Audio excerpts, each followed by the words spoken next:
పోషమ్మ పోగు చేస్తే మైసమ్మ మాయం చేసింది అన్నట్టు చేస్తున్నదట ఓ జంట. భర్త తప్పు చేస్తే భార్యనో, భార్య తప్పు చేస్తే భర్తనో అట్లా చేసుడు తప్పు, మనం అట్లా చేస్తే వ్యభిచారం చేసినంత సమానమని ఒకరికొకరు బుద్ధి చెప్పుకోవాలి. కానీ ఇద్దరు తోడు దొంగలై ఎంత బుద్ధి తక్కువ పని చేసిర్రో చెప్తా పాండ్రి. అక్యూజ్డ్ పేరు జసీల్, తర్వాత ప్రీతి ఉంది. ఇద్దరు కాంచీపురం డిస్ట్రిక్ట్ తమిళనాడుకి నేటివ్ ఉన్నారు.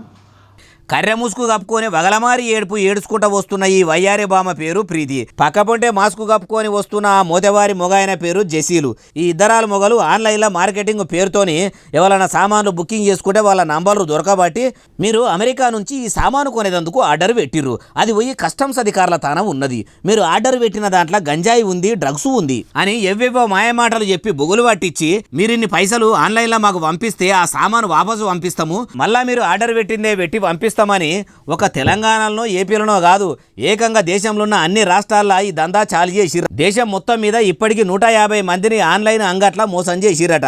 తెలంగాణలో 15 కేసులనే 3 కోట్ల రూపాయల పైకం కమాయించిర్రంటే వాళ్ళు ఎంత కరడు కట్టిన సైబర్ నేరగాల్లో అర్థం చేసుకోవచ్చు. 15 కేసుల లెక్క చూస్తేనే 3 కోట్ల రూపాయలంటే 150 కేసులకు ఎంత పైకమో ఆలోచన చెయ్యండ్రి.